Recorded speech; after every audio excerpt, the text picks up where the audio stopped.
Assalamu алейкум, урматтуу бир туугандар. Бүгүнкү сөз ошо эр жүрөк, арстан жүрөк, мындай бүркүттөр жөнүндө, көкжалдар жөнүндө болмокчу, ошо Баткен эли жөнүндөчү.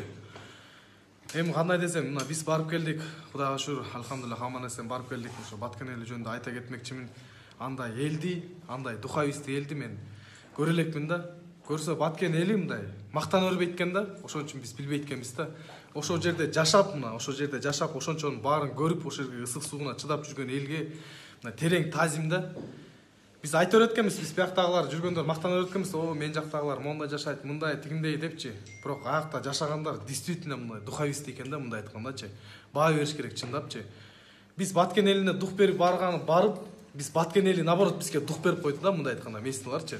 Бизде мына митингке чыгып эле, мен митингде жүргөм, тигүү деп мактанып жүрөбүз. Аякта согушта жүрөт.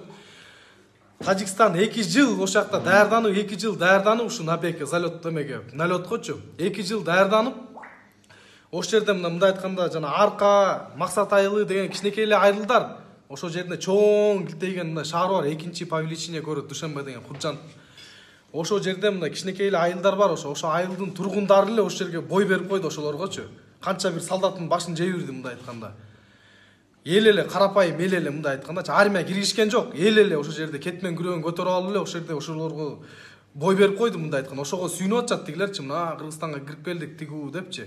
Эми ошо элди мындай ойлонуп кое бергиле да, башка мына региондордо мына могу жерде 7 областтан чогулган жигиттер отурабыз.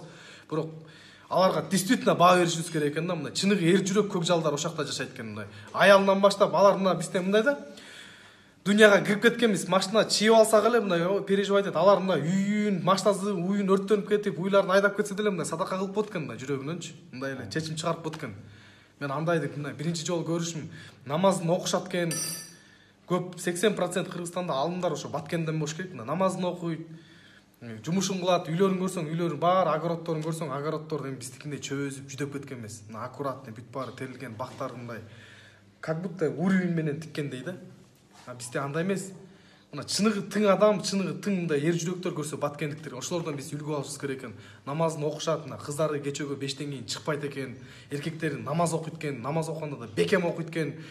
Анан бизде мындай го, мен үйүмөн көчүшүм керек өйдө жакты көрсө. Эмнеге дегенде, биякта мына түтүн дейбиз го. Аларда согуш болуп атса да көчпөйт экен. Анткени биз мен көчүп кетсем, бул жер башка бир мамлекетке өтүп кетет деп көчпөйт экен.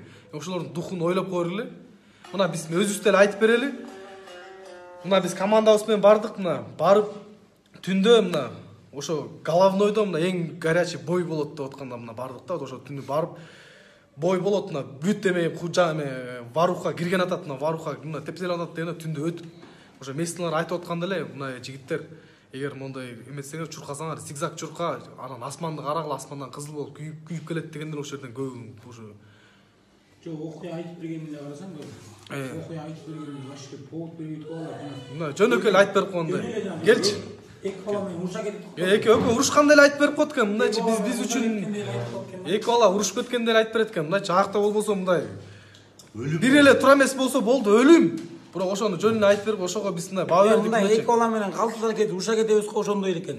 Кээ бирөө мынча суу көтөрүп барат, тиякта согушуп калса керек. Азыр сууну тыштай калайын, азыр барып мушташам дегендей. Аялдар деген духун аны барып көрүш керек да, 1000 жолу сүйлөгөндөн бир жолу көргөн. Мына Бишкектен, Кыргыз эли мына биргеле. Бишкектен мына бардык, мына Бишкектен барганда, Бишкектен барыш, чечим чыгарыш бул уже эле бир эрдик да. Баткенге барып, Баткенден постко чейин барыш бул башкача эрдик. Посттон дальше өтүш, мына сөз эсин табат дейт. Көп эле мына Баткендиктер өздөрү деле билет экен, келип эле Баткен немеге келип, аякта Новиковдор деле жүрдү центрдечи. Новиков тиги постко чейин келип, сүрөткө түшүп алып акырын жылып кетип атты дейт мындайчы. Тияка барып жана месилер айтканда, Кудайга ишенбеген атеисттер Кудай деп жүрөт. Ошону силер элестетип койгула, кандай мында духовистий адамдар жашайт ал жактачы. Анан ал жакта жана месилер үстүңөрдөн мына кызыл учуп келсе, бул гранатамен учуп келсе, таркы бергиле, өсчөмө тоону көздөй чуркагыла. Ал мына Кыргызстан жак дегенде эле уже сен токтойт экенсиң, бүт жашооңду мына көз алдыңан өтүп кетет экен, мына дүйнөңдү унутуп койт экенсиң, мына машина сашына эчтеке кереги жок болуп калат экен. Эми алардын кандай мындай духуна баа бериш керек да. Анан могу сценаристтерге, кино тарткандарга, клип тарткандарга, анан блогерлерге кайрылып кетмекмин. Мындай Баткендиктер постоянно бир башкача, бир мындай билбейм, башкача эле худулдар көрсөтө бересиңер да. Баткендиктерге биз мондай бир дамы тырмагына татуу айткенбиз, эркекче айткандачы. Мойнубузга алышыбыз керек. ошо эл мындай духовист ошо жерде турат, ошо жерде жашап атат. Анан биз бир митингтерге барып көкүрөк чагабыз, мондай должность берип кой мага, мен тигүү мен митингде болгом депчи. Мына согуштан бир да кынк кетпей 30 жылдан бери жашап келатат. Алар билет экен согуш болот экен, бирок ошо жерде жашайт экен. Бала чакасы менен алып кетип калса болот эле. Кой биз башка жакка эле жашайбыз деп. Бирок аны кылбай, бул ата бабаларыбыздын жерибиз дейт. Мен Мухаммед деген бир бала менен тааныштым, 23 жашта экен. Жүзү нур, намаз окуп, орозосун кармап атыптыр. Ошо ал айтат, мен дейт, бияктан бизге кетип калышка намыс жол бербейт дейт. 23 жашта ал ошо мага айтып атат. Биз намыс бербейт дейт, кулуңдулук болот экен, намысыбыз жол бербейт дейт. Биз апаларыбызды, аялдарыбызды араң чыгарабыз дейт, бар эвакуация кылалы деп. Анан жана түндө аркадан машиналар көтүп атты го, тоону көстө. Алар качкан жок. Алар бала чакасын коюп, бар аман эсен тиякта туруп тургула, биз азыр келебиз деп эркектери ушундай настрой менен жүрдү. Ошон үчүн баткендиктердин айтып атам мен.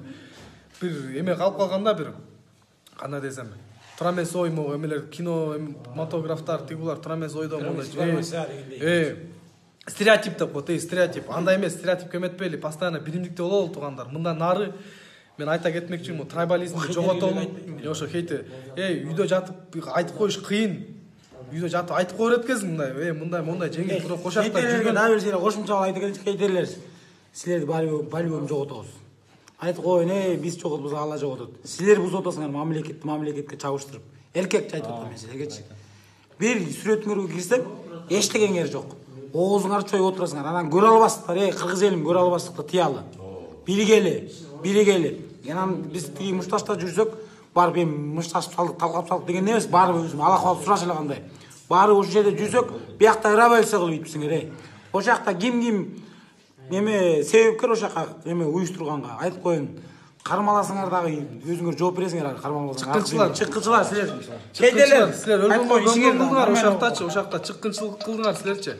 Пайдаланып силердин оюңар кресло эле экен, мындай айткандачы, мына бизге мына ачык айткан балдар менен эметебиз, бизге саясат сасыктын кереги да жок, мында ачык айткандачы. Бизге жетиштүү дагы эле. Жүрөбүз, алхамдулилlah бизге жетиштүү, Алла бизге жетиштүү.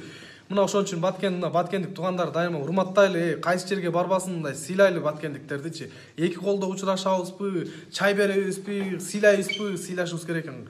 Кадырын билишибиз керек экен. Ушуга чейин кадырын билбей жүрүптүрбүз мындай. Эркекче эле айткандачы. Жана жерден гранатомет, вертолет болуп атканда да ошол жерде турушту ошо элчи. Эри жүрөк экен действительно. Самый главный кыргыз элим.